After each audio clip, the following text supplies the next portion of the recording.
But it's in these professional development courses, the change for me is there's always like a small handful of people that are very opinionated and very loud, and they want everybody to share their same opinion. And they get quite upset with you if you have any kind of different alternative points of view. Welcome to the Reality Therapy Podcast, where the truth will set you free. Welcome. I'm here today with Megan Holder, who is an education specialist and a licensed professional counselor. She's got an interesting story, and she got her license just as the world started falling apart and going crazy. And so I'm sure she has a lot of interesting things for us to dig into. So welcome, Megan. Thank you, Ryan. Nice to meet you. Thank you. Nice to meet you as well. So let's start with who you are, your history, your background, like where you come from and what motivated you to become a therapist. Oh, that's a lot of different questions, all rapid fire. Sorry. Which one of those did you want to start with? Just start with your background. Okay. Who are you? So my name is Megan Holder. I'm a licensed professional counselor in the state of South Carolina. I graduated with my EdS in counselor education, dual program school counselor, just regular licensed professional counselor in 2016. So I spent some time being a school counselor for several years, and I'm now in private practice by myself. Gotcha. Okay. Very cool. So what motivated you to become a therapist? Why did you decide to go down this path? Well, it was a lot of different life experiences that kind of just converged onto that one point of this is what I'm supposed to be doing with my life. Very much motivated by the desire to just help people. A lot of it was school related. Like I really, really enjoyed working in the school system. I absolutely loved being a school counselor. I've always been interested in like psychology and education. I actually started out as a nursing student with the whole desire to help people and got about 3 years into nursing school and realized that I absolutely hated it. I didn't like the physical aspect of being a nurse. Like I want to help people, but I don't necessarily want to do all the personal care. My sister-in-law is a nurse, and she's been a nurse for several years now. She said, I had no clue how many butts I was going to wipe. Yes. But during that process, I was in a clinical, a psych rotation in a hospital psychiatric ward, and I absolutely loved it. And that kind of put me on the path. I was already a psychology major or minor, and then that just kind of like flipped the switch and was like, no, this is what I'm supposed to be doing. Very cool. Very cool. So I talk a lot about my experience in grad school and how it was not what I expected. And let's see, you graduated 2016 from like Master's of Counseling. Is that right? Well, counselor education program. Gotcha. Okay. And so like when you got to your Master's of Counseling program, like, was it what you expected, or did you at some point say something's off here? Knew going into it just a little bit that there might be some things that I disagree with or whatever, but I was really open to just the experience in general. So the EdS program is a master's plus 30. And so it was a conjoint school counseling program plus just a regular counselor education master's in counseling program. And so seeing they were tied together, but seeing the difference between the two was interesting. I feel like the school counseling program was slightly more, in 2014 and 2015 when I started, it wasn't as overt, but you get the very first textbook for the school counseling program, and the very first textbook for like the intro to school counseling is Transforming the School Counseling Profession. And it's a really interesting textbook. And it was one of the first classes that I took the very first semester. And then that's when I kind of started to realize, okay, there's this organization called ASCA, or the American School Counseling Association. And everything is obviously top down. ASCA, you have to do exactly what ASCA wants and says that you need to do. And that textbook, Transforming the School Counseling Profession, was like probably the very first woke-ish, like beginning, like maybe the very first sign of like, okay, this is the direction we're going. So like you're thinking, okay, I'm going to go here, be a school counselor, and I'm going to take these school kids and sit with them one-on-one and kind of talk them through their issues and help them kind of overcome their problems. And then you're realizing, no, a big part of what my role is supposed to be is transforming the world. Yes, exactly. Transforming the profession. Because originally, like, school counseling was more like a guidance model, and like they hate that. They hate guidance because it was like career guidance. It was very much career counseling. I love career counseling. I love helping people figure out what they're going to do with the rest of their lives and find something like meaningful to be productive and contribute to the rest of society through the skills and talents that God has given you. And so that was kind of like my motivation for the school counseling piece. But it just become really clear that, like, there's this, I don't know, there's this whole organization that's got this very strong agenda, and like ASCA, like it's like K-CREP for the counselor education programs, right? Okay. Well, so like my program was K-CREP. And it's like you do everything according to what K-CREP says you're supposed to be doing. And ASCA kind of is not an accreditation program, it's the professional organization, but it drives everything that is being taught in school counselor education programs. So what kind of stuff are you seeing when you like they're driving an agenda? When it was, and this was early, like it was subtle, like just the subtlest of like, it's when we changed the word from equality to equity. I think it's that line from where we crossed over to like, what does it mean to provide students and people with equal opportunity and the ability to be equal and have equal access to everything that they're supposed to have, and, you know, fairness and justice to equity, which means something slightly different in practice. Yeah. Particularly in the education system.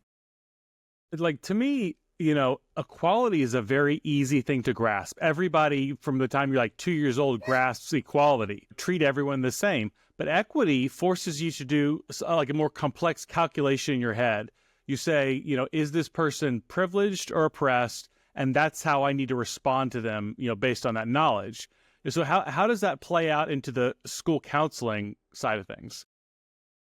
So in practice, it is basically, and so I'm in a red state, right? I'm in a red state. I'm in a red county. So it doesn't really, or I was in a red county public school district. It's still subtle. Like, I feel like the area that I'm in is probably culturally, socially, like a decade behind these trends. So like I'm watching things play out in the broader society and conversations on like conversations on TikTok and things and on the internet. And then there's like the small town world reality that I am quite happily content to go on living in, which is not inundated with all of this so much yet. But it's like, oh, okay, we're about 8 years behind. So in about 2 or 3 years, we're going to catch up, and the wave is going to be hitting us, if that makes sense. Yeah, that's really interesting. And it's, you know, I'm in Texas, so I'm also in a red state, and I'll talk to people like, you must be in this little bastion of conservatism. But for one, you actually are, yeah. But I'm in Austin. I'm in Austin, Texas, so it's not like that at all. And I feel like almost any university you step on, it's like this little bubble, like that, you know, kind of whatever the surrounding area is, it's a different world on campus. Do you feel like that? Yes, absolutely. Because I wish I could remember the exact magazine or whatever that ranks colleges and universities. But recently, within the last year or two, University of South Carolina was ranked as maybe one of the worst offenders for like censoring different viewpoints. Really? I think like, Columbia Columbia, South Carolina will be Austin in 5 years. Really? Wow. I had no idea it was like that in South Carolina. Unless, I don't know, unless we start having different conversations. Yeah. Wow. That is wild. Which is kind of what motivated me to talk to you. Yeah. I'm glad you did. Thank you. Yeah. I feel like, I mean, you know, SEC football is like its own religion in like that part of the country. You know, we had a couple schools that recently went to the SEC here in Texas, and it's a different kind of thing. Like, you know, you try to explain SEC football to people who come from like New England, they have no clue what's going on. It's a different culture, it's a different atmosphere.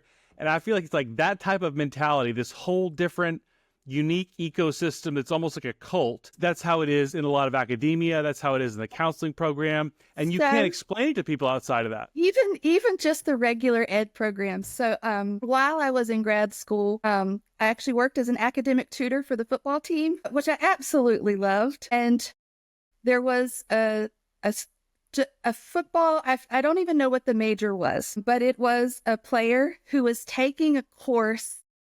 I don't know if it was required or if it was like an elective that they had like been told that they had to pick.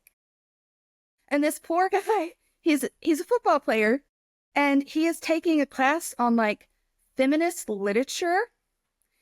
And he brings me this essay that he had to write based off of this really weird story that was like a flip the script on like male and female roles. And it was like a dystopian future where humans get abducted by aliens and the aliens impregnate our males, and males have to go through labor and delivery, and we're enslaved by aliens. And it was like all the men get pregnant, and this football player's like what am I supposed to, like, he'd never been in a feminist literature class before. He just wants to play football. And it was interesting. Just like feminist sci-fi. It was so sci-fi. But it's like, okay, we're pushing this on undergraduate regular ed kids who are like business majors or something. Like what was he ever going to do with that? Yeah, but you could tell like all of the assignments that he brought from that class were just really bizarre, off the wall, like just really pushing some kind of like narrative of, I don't know. Yeah, I mean, there was a number of really, like my undergrad, I went to Baylor, which is like, I wouldn't say conservative, but it's pretty moderate, which is considered to be like far right wing for academia, you know. So Baylor was like, I got a really good education there. But in my master's program, you know, there were so many instances where I'm just kind of looking like, did anyone else hear that? Do you know what I mean? It's like these show up and you say your pronouns, you do a privilege walk, you talk about how our role as therapists is to dismantle society. And you're just like, yeah, I'm wondering, did you have these kind of moments where you're like, where did I walk into the wrong class? So I think I hit it just right. 'Cause I have really good experiences and good memories of the counselor education program. There were a few things early on that are like, okay. And there was, of course, the textbook Transforming the School Counseling Profession is like, oh, okay, clearly this is an agenda that they'd like to transform the way school counseling is done. But like my cultural competency counseling professor, he was an older gentleman. He had been a therapist for many, many years. And his lesson on the very first day of like cultural competency and counseling is forget your assumptions. Assume nothing. Wow. Stop and listen to everybody as an individual, like, and appreciate that humans are a vast array of unique experiences, and you're never going to be able to pigeonhole a client into a box based off of their physical characteristics. And so that is like day one cultural competency lesson of assume nothing, treat everybody as an individual. And I'm really sad to hear that that's not the lesson being taught anymore, because I feel like that was an important beginning first step. Yeah. That's an important lesson to be teaching soon to be therapist is, you know, not every in what world is any person coming into your office going to be the same ever? Yeah. No matter what demographic they belong to, no matter what cultural beliefs they hold, you're never going to be sitting across from the same person twice. Yeah. I wish I had gotten that education, because I feel like it was just a giant textbook full of assumptions you're supposed to be making about people. That's, yeah. Sorry, go ahead. Yeah. And it sounds like that's what a lot of you are experiencing now. And it makes me really sad to hear that.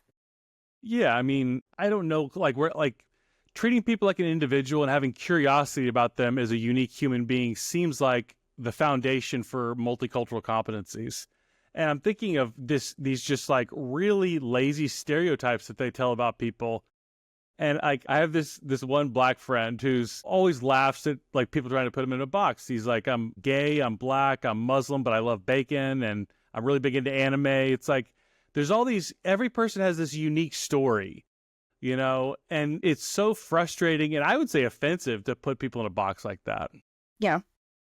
Yeah. Well, and since I had that wonderful opportunity, unfortunately, that professor has retired. So I don't even know if they're getting that same lesson now, but I think it was a good one to have had. Did you use the Gerald Wing Sue book?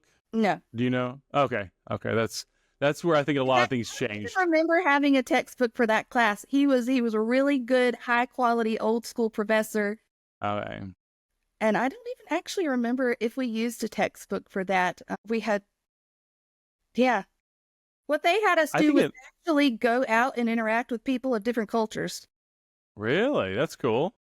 The whole semester was a project. You had to pick a culture that you weren't familiar with and go and spend the semester learning new things about new people. Wow. This would be very useful. And so that's what you should be getting. And it's really scary if you're not.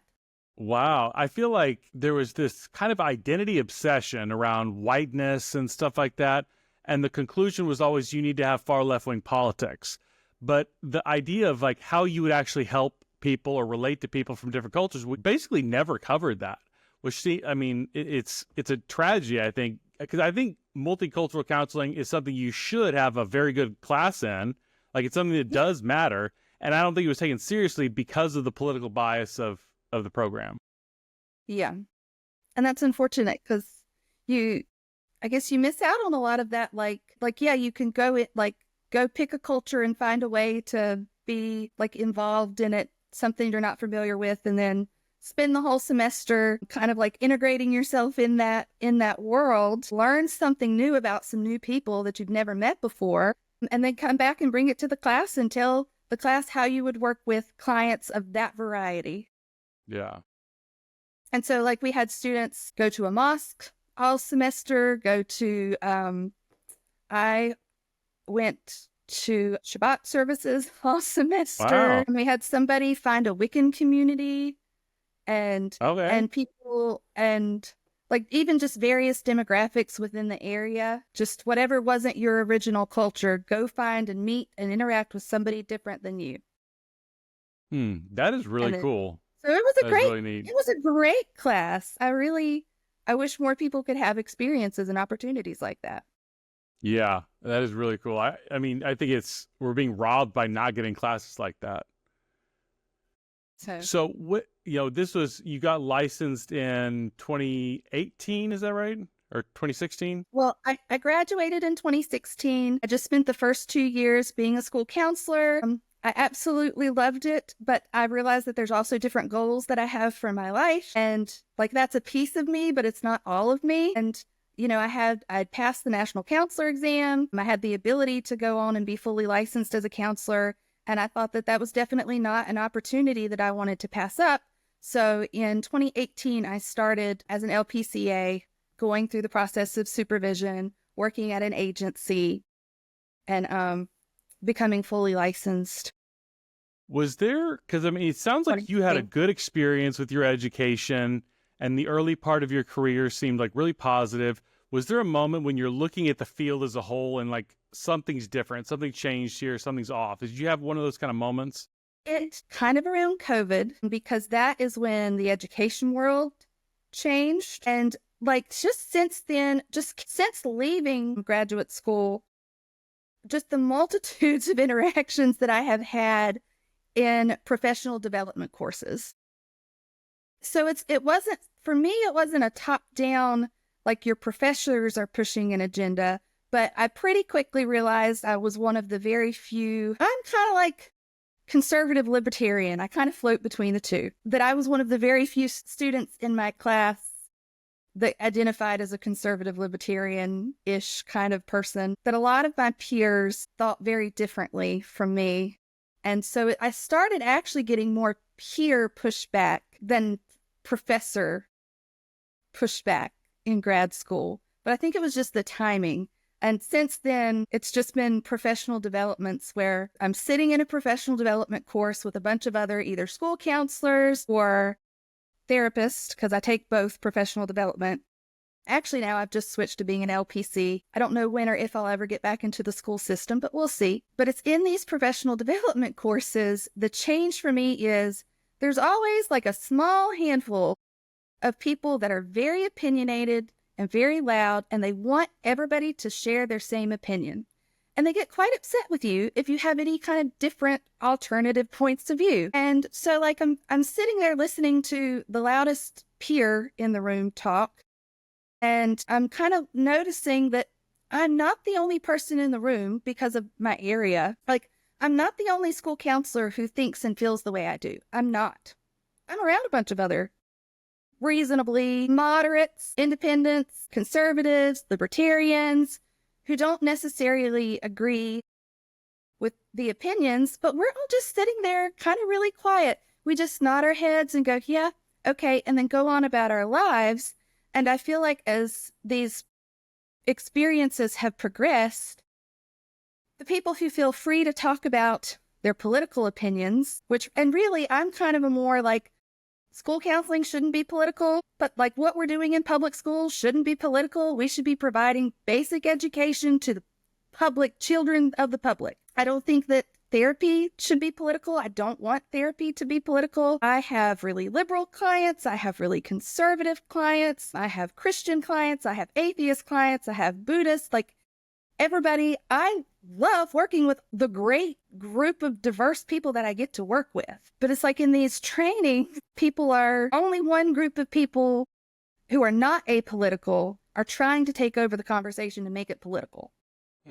And the rest of us who are still in the world of like therapeutic neutrality, like in our area, the area that I'm in, we know that we can just like nod our head and go, yeah, okay, whatever, and continue on quite happily practicing the way we are, living and working the way we are without any trouble. You know, I didn't have to choose to talk to you today. Yeah. Hopefully it doesn't come back and bite me later. We will see. But my point is, it's like, okay, I know I'm not the only one that feels that way, but nobody ever kind of speaks up and offers we stopped offering counter opinions, or we never began, like for some reason, we don't offer counter alternative points of view. And one group of people feels really comfortable sharing and expressing their point of view, and you're not allowed to have a different point of view, or they get upset with you if you suggest an alternative point of view. So I think people who aren't super radical, people who are moderate, people who are libertarian, people who are conservative, we just kind of sit there and keep our views to ourselves. I feel like Oh, sorry, go ahead. I think that that's part of the problem, is we keep sitting there quietly when maybe, I feel like I understand what you're saying, because I feel like I go through something similar, and there's times when I push back in class and it's 20 students and one professor against me, and it's not fun. Like, it takes a lot of energy to go through that. And there's a lot of days where I'm like, you know what, sure, burn down America. I don't have the energy to fight you today. You know what I mean? Mm-hmm. And there's days I push back and there's days I don't. I'm wondering if you could help give us like a little bit more context for like what it's like to be in these trainings. I chose to take a kind of a year-long training course that's a more in-depth into a certain psychological theory. Wonderful class, great therapy techniques that I've been able to use with really good success in my practice. And it, like, once again, it's not teacher driven in my area. It's peer driven. I'm sitting there on the very first day of class, and I'm in between two people, and somehow, this had nothing to do with the topic of the class, but the topic of climate justice comes up between the two of them. And I'm like, this is weird. What are we talking about? This is a therapy class. What are we talking about? Climate justice. And like, both of them were saying that we should limit people's freedoms to achieve climate justice. And I'm like, what on earth? Like, where am I? And then both of them were like happy to admit to each other that they were communist. And I'm like, what room have I stepped into? This is not, so I really got taken back. Like, it's the very first time I've ever had this experience. And here I am sitting between two people who are very happy to share and espouse and try to get everybody to come to their side of having communist views to achieve climate justice. It's so bizarre to me because even assuming everything that they're saying is legitimate and these are real issues we should worry about, it's like there's a lot of issues we should worry about. What if you just walked into a class and be like, wow, professor, you haven't said anything about breast cancer awareness today. Like, do you want people with breast cancer to die? That's how it feels. It's like everything that you care about, I have to care about a ton and like be super into that, because whatever you care about is the most important thing right now. Yeah. It was an interesting conversation, and I did push back a little bit. I could see the look that I was getting of like, I don't even know how to describe it, of like, oh, it was almost like a reprimand, I guess is how, like you're not a quality therapist if you don't hold these views. Communist views? Yes. So I might have done it to myself because the class in the group was exploring a theory by an early psychotherapist, student of Freud, who actually was a socialist and who actually was a Marxist. And so... Is that for Freud? What's the name? Who was it? It was Alfred Adler. Okay, yeah. And so I'm taking this class. I knew very little bit about it. I was just curious. Was looking for a community of therapists because I get really kind of bored and lonely in private practice by myself. And then a good handful of them were like socialist and two of them were like full on communist. And I'm like, I have just walked into the wrong room. I think, to me, I'm like, that doesn't surprise me at all. I know exactly that type of setting, but I feel like a lot of people, it would sound bizarre for you to describe this setting where it's far easier to come out as a communist than a conservative. Yes. And that is kind of what has struck me and motivated with me since, because I know that I was not the only, and I'm not all one thing. I'm like a little bit of a bunch of different things. I personally don't fit neatly into any box. I'm generally libertarianish conservative. I am a Christian, so I do have a Christian worldview with Christian beliefs. I was raised very, very strict, stringent Christian. I am less so stringent about it than the way I was raised, but I know I'm not the only one sitting there in the class that is more conservative leaning, but yet we feel uncomfortable speaking up. But these other students who are like happily admitting to being full-blown communist and having that agenda and using it to inform their therapy practice that struck me as really interesting. Why do they get to voice their opinions so freely, but when I voice my opinion, I get a look of reprimand? Yeah. And that has what set with me and struck me. And I haven't been able to get it out of my head or my system. It's like, okay, so we've entered a world where you can be a proud communist, but I have to be a closet conservative. I'm not comfortable living in that world. So what do I have to do to change it? So much of it has to do with the way they frame the argument. Like if I were to say Fruity Pebbles is the best cereal and anyone who disagrees with me beats their wife, it's like I might want to say, well, actually Cinnamon Toast Crunch is pretty good. But like as soon as I say that, I'm going to be on the defensive. Like I don't beat my wife, I promise. You know what I mean? And it's the same way when they set up these arguments. It's basically whoever, if you don't share whatever this type of generally Marxist position is, then you're on the side of white supremacy and you want to oppress women and you hate gay people. Like this is how they set up the argument. And so if you were to start to say, well, actually, all of a sudden you're on the defensive because you're on the side of fascism and Nazis and the Ku Klux Klan. You know what I mean? Like it's hard to even enter the conversation. Like I disagree with and abhor Nazism just as much as I disagree with and abhor communism. Like to me, like there's not much difference between those two totalitarian extremes. There's no good mass murderers. No. Like I don't want to live in either one of those worlds. Yeah. It's hard to like explain how you're just like everything that's not ultra extreme left wing. You could be like fairly progressive in a lot of ways, but if you're not ultra left wing, like you're basically a Nazi. It's such a rigid black or white thinking that just demonizes anybody who's not pure in the ideology. Yeah. And just me as like an individual coming from the really stringent religious background that I grew up in, I'm automatically going to resist rigid black and white thinking. I'm always going to try to push back against that a little bit. And I really dislike extremes. Tell me how, I think we talked a little bit about And so I think, I'm sorry, I don't go mean to ahead. interrupt. I No, guess go the ahead. point I want to make with that is, you know what? Most of us are not extremists of either direction. And it's this silent majority who, yeah, we can go on happy in our own lives and our own practice without speaking up and ever pushing back against the extremists because we think they're like fringe. But at some point, either end of the extreme is going to take over, and then you're going to be stuck living under that sort of value system. So I think, because I got this feeling of like, you can't really be a good therapist if you don't automatically adopt a bunch of extremist kind of views, or like it was like it felt like a reprimand is what I would like, Yeah. And I just disagree with that. I think that there's room in the therapy world and in practice for therapists of all political opinions and religious opinions. And I think that like that kind of availability of providers that have a bunch of like openness to new ideas and not rigid black and white thinking is the mark of a good therapist.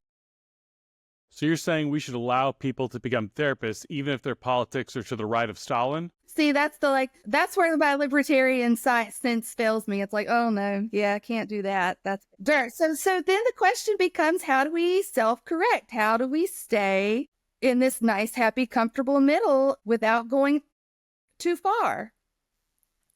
Because, yeah. Do you have an answer for that? I don't. Well, I guess my answer is, if you're the therapist sitting there in the training or in the class and you have a point of view, it is worth sharing, and we should speak up and we should share it. And don't let the conversation be dominated by those one or two really loud people who want to bully you into thinking what they believe. Or who want to bully you into agreeing with them. We talked a little bit about from this perspective of your politics as a conservative libertarian, but you also mentioned your Christian faith, and I'm wondering how that informs this lens through which you're seeing all this. So for me, and this is going to get a little bit more Christian than therapy, I feel like God has given me the talents and abilities that I have, and that a requirement for me as a Christian is to use them to the best of my ability. And so for me, being as competent a therapist as I can be is the way that I serve God with the life that He has blessed me with. I also think or believe that it's something that I actively try to do with everybody that I interact with, but particularly with clients, is to kind of view them with all the love and grace and mercy, but also like very realistic kind of accept you for who you are, like love you at the way Jesus would love you. But that also doesn't necessarily mean that you don't change to be more, hopefully, a product. I don't know. Hang on. This was a hard one. I'm a Christian also, and I feel like Christianity is a ridiculously hard religion to follow. Like the standard set by Jesus is, He encounters people and He says, I love you, I accept you, you're mine, you're my child, and also turn your life around, go in a different direction, go and sin no more. And to be able to have like both of those elements is really tough to hold to that. And I think as a therapist, there's some value to that, to saying like, I see you, I hear you, I accept you, and also like your drug addiction's killing you. You know what I mean? Thank you, Ryan. What a beautiful way to put exactly what I wanted to say into words. I appreciate that. Yes, that's exactly how I feel. Yeah. I feel like there's an extra motivation of faith, when you apply that. I know you don't necessarily like want to apply like every word, but I think the general idea of you're serving a higher purpose. Like when Jesus says like, whatever you've done to the least of these, you've done it to me. Like if you have someone coming into your office and they're struggling and they're suffering, like treat that person like you would Jesus. I feel like that's an added motivation. Yeah. So you talk. Oh, sorry. Go ahead. No, I'm sorry. You ask your next question. I was going to go in a different direction though. Okay. So, we talked about is it the CEs, the continuing education credits? Continuing education credits. Yeah. And you also mentioned some kind of student policing of thought in your grad program. And I noticed that a lot too. It's it feels like on the first day of class, the professor would kind of set the tone. And then the rest of the semester, it's like the students policing thought. And I'm wondering if you saw that or what that looked like. I think it looked like for all of the let's get diversity into our grad programs in my cohort, there wasn't really a whole lot of diversity. It was really very young, white, highly educated females. I think it's every master's of counseling program. Which that's not a bunch of young, white, highly educated females is not really diverse. Yeah. I think there was one or two guys, and I think a lot of them had just really assumed that everybody thought the same way that they thought and believed the same way that they believed. And that their beliefs were absolutely right and inherently true. And anybody who didn't subscribe to them at that time was just kind of weird. So it wasn't quite the social ostracization that you might get now, but there was that sense of well, if you're a Christian who values life, how are you going to be able to practice as a therapist when you have the client who is trying to decide what to do with the life growing in them? So what was the answer you got? Well, the answer that you get is, you're not supposed to push your values on your clients, which, I do not proselytize in my practice. I am not here to convince other people to accept my religious or political or even personal convictions that I have in my life. I'm not here to convert people into little Megans. That's not the goal of therapy. But the answer was very much of okay, if you're a Christian who values life, you have to pipe down and shut that up, and you're not allowed to express that in therapy. But if you are someone who's on the more liberal side of things, it's perfectly fine for you to advocate and help your client obtain a right. Don't bring politics into therapy unless it's the right politics. Yeah, and it was like that. It's okay, so we're not supposed to, because there's two sets of beliefs, right? There's a pro-life set of belief and there's a pro-choice set of belief. And it's okay, you're not allowed to push your beliefs onto clients. But it's you're really only saying that to people in the room who might be pro-life. You're not really saying that to people in the room who might be pro-choice. Yeah. It's almost like they don't identify, pro-life would be seen as politics and pro-choice is not politics. It's just kind of the obviously correct answer. You know what I mean? I know exactly what you mean, because that's exactly how it was at the time, and probably still is, even worse. And really, to me, both of those are religious and political. You can't separate the religious and the political from either one of those belief systems. Yeah. So I'm wondering, there's this therapeutic neutrality that only certain therapists are supposed to have. It's their understanding of neutrality, or kind of this middle of the road position where you can see, different things. It's that's around Chairman Mao. It's neutrality is far left wing to them. No, neutrality is far left wing or far right.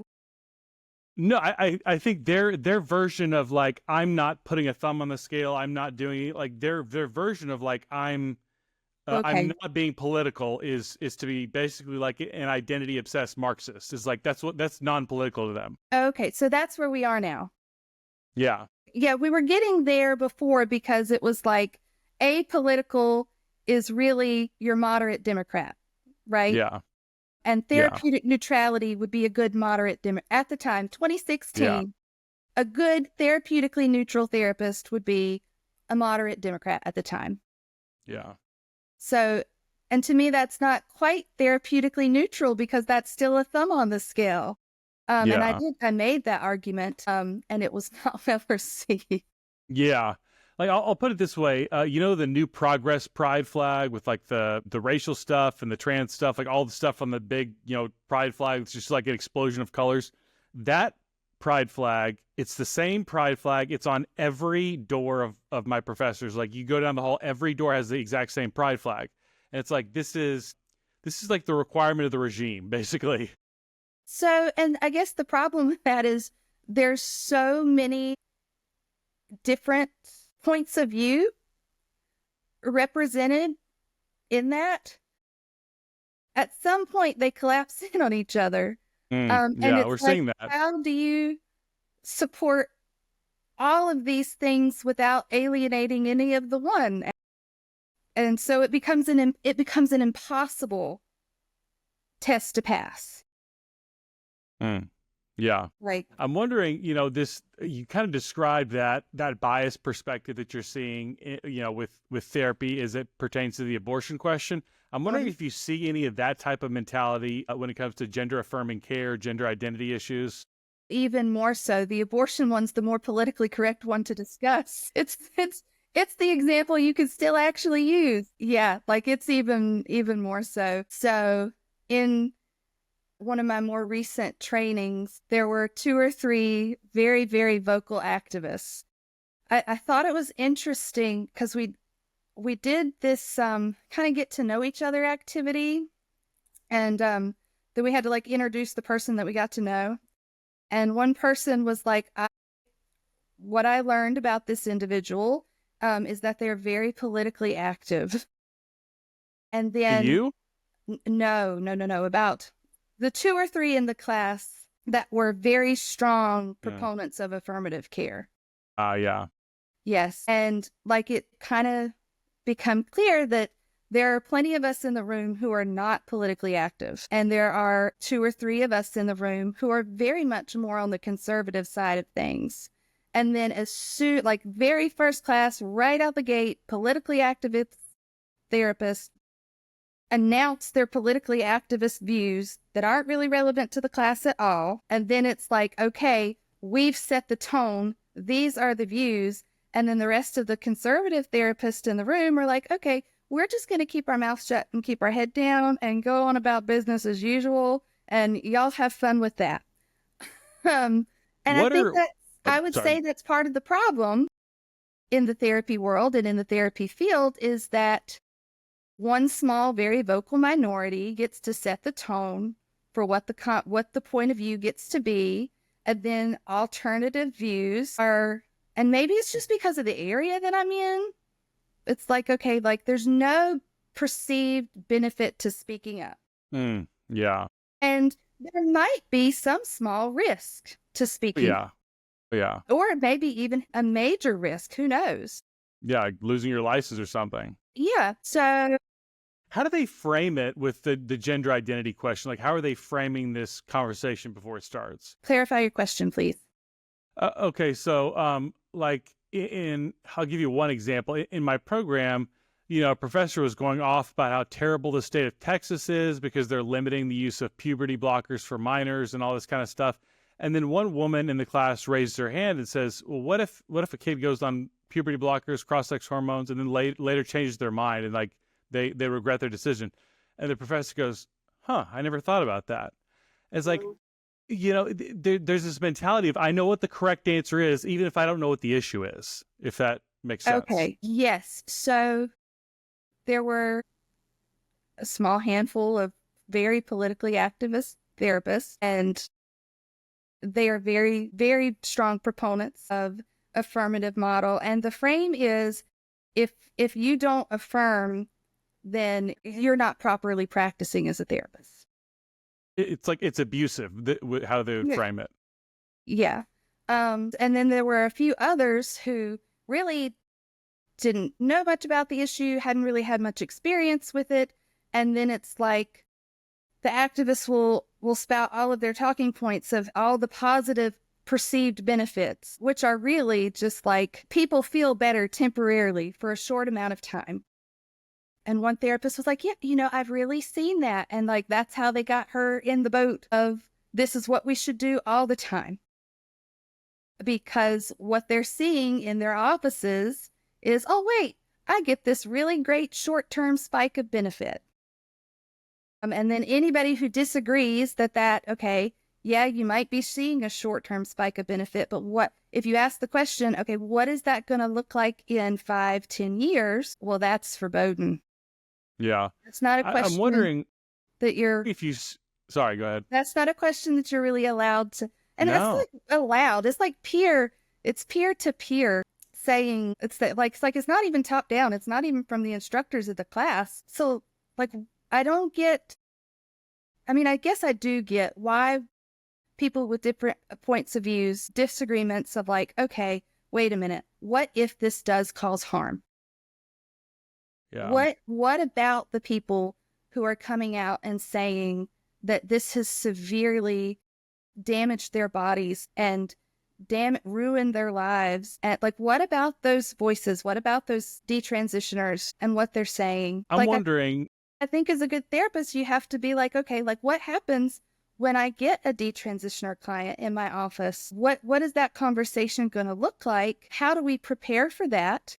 Because you may someday need the cultural competency of dealing with that. And nobody's going to, well, I'm not going to say nobody. Are we going to be allowed to have the cultural competency to deal with that? In the past couple of years, there's been a couple things. Well, there's big reviews coming out of all 4 Scandinavian countries that said gender-affirming care for minors, it has a lot of harms to it. The CAST report coming out of the UK said the same thing. You got the WPATH files that were leaked that show that a lot of these people knew exactly the harm that they were causing and they suppressed it and kept doing it. I'm wondering if any of this new information is having any effect at all on people you're talking to.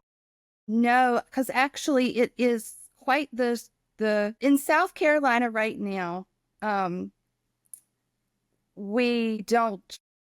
no like medicalization for minors. The activists still feel like they are fighting for their justice to obtain that. And so the small group of politically activist therapists are still pushing for South Carolina to become a state that provides these services. And they truly, I mean, they believe in that and they're truly going to fight for it. And anybody who might disagree is, I mean, be silenced or labeled as like, you're a malpracticing therapist or you're a bad therapist. And I think they use that of like, well, what kind of therapist are you if you don't believe in being fully affirming? Or like, what kind of therapist are you if you're open to alternative points of view? Or if you dare to even ask, okay, well, what's really going on with this individual in front of me? It feels like this is an issue that's above science. Like, scientific evidence is useful for some other things, but with this trans issue, it's above that. It's holy and sacred. It's a human rights issue. So your little science, has no bearing here. Yeah. And so it'll be interesting to see how that plays out. Because I think South Carolina is a little bit behind the curve. So I don't know, and I don't know which way South Carolina is going to go. But I think that if there's any like therapists in training who have those thoughts or who have those questions about like, wait a minute, like, I think you should be able to critically think about everything. And I think you should be able to question any political ideology. I think you should be free to question any like therapeutic ideology or like therapeutic practice. Like, yeah, like, yes, we should question if what we're doing potentially causes harm, like on any therapeutic intervention, on any school intervention, like nothing should be above curiosity and investigation. It's almost like once you put the word social justice on something, it's like a get out of jail free card. Like evidence doesn't apply here anymore. And so that kind of that is very much the mission of ASCA. Oh, okay. Is providing a social justice in the schools. And in fact, in ASCA, the only way to be an ethical school counselor is to be an affirming counselor. So, and support students. And I was always of the belief that the students and the parents were a package deal.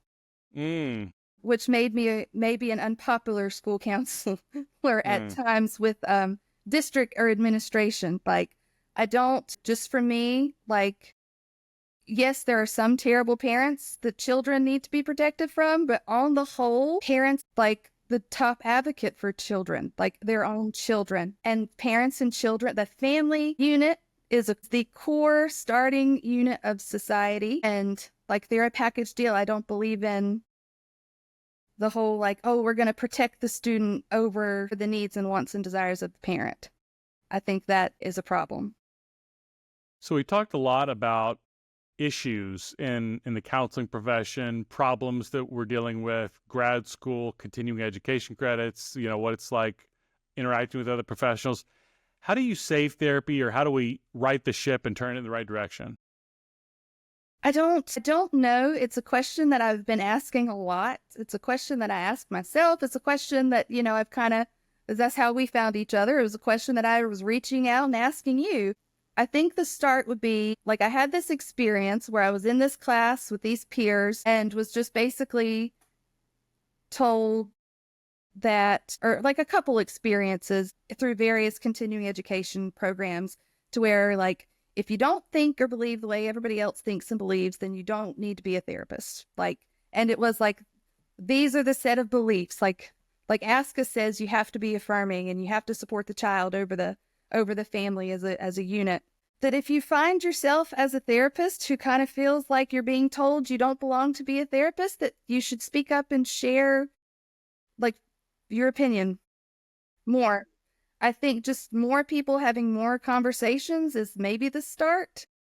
I think there are probably some good, like, counter organizations of, like we've got all the main professional organizations. There's some really good alternatives to those professional organizations popping up.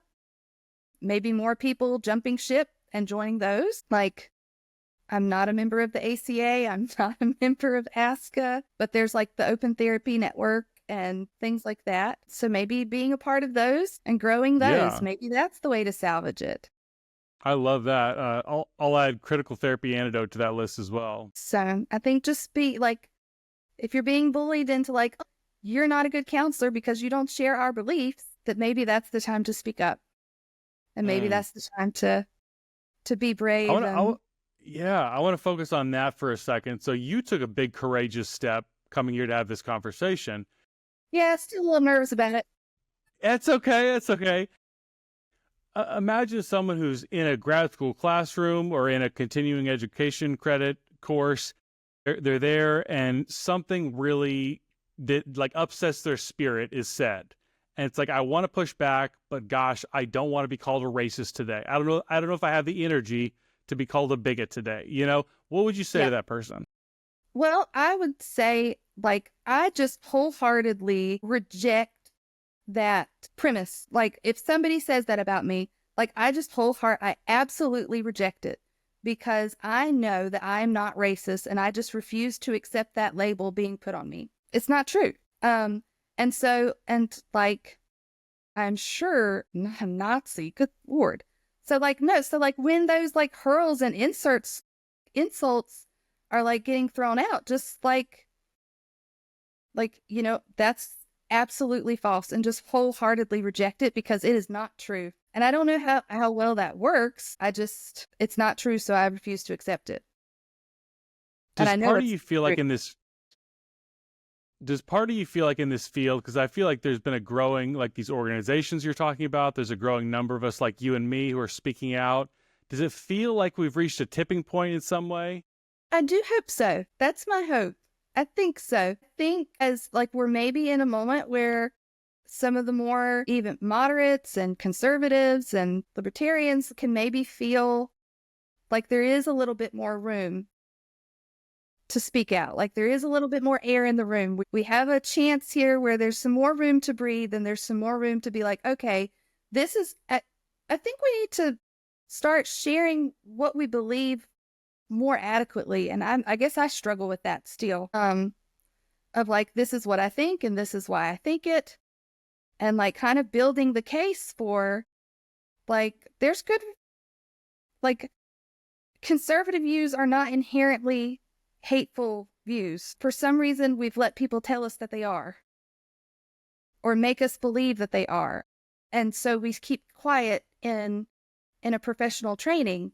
Well, no, like I do believe in equality and justice for all people, regardless of their race.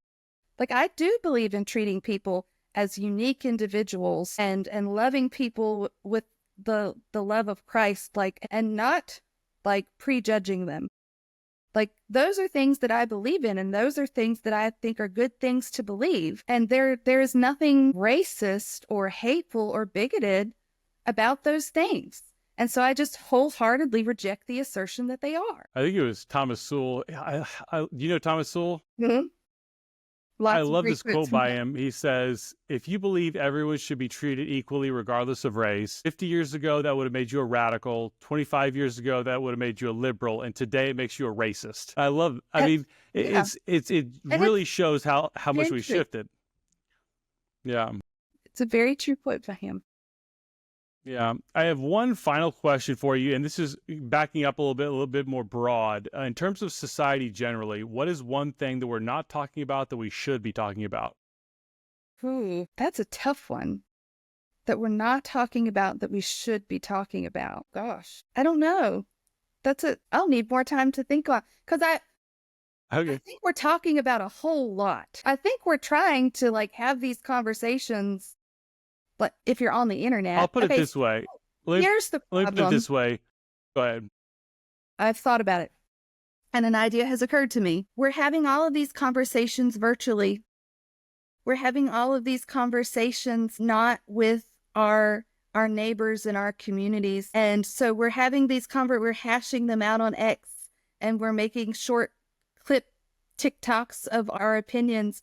And maybe we should continue talking about everything under the sun that we are talking about, but maybe we just need to start talking about it more with real everyday people that we interact with in person in our lives. I love that. That's the problem. It's not really what good. We're talking about it, it's how we're talking about it. I really like that a lot, actually. I like that a lot. I think a big turning point in my mental health was like getting involved in my church and like doing a lot of interactions with real people. I feel like COVID, when you're isolated, everything was like online. And I feel like my mental health tanked during then. And just having like real physical community, not online digital community, but physical community is so huge. Yeah, I agree. Awesome. Well, Megan, thank you so much for coming on here to join me. If you'll wait just a second till the upload finishes, I'd love to have this conversation again. Thank you, Ryan.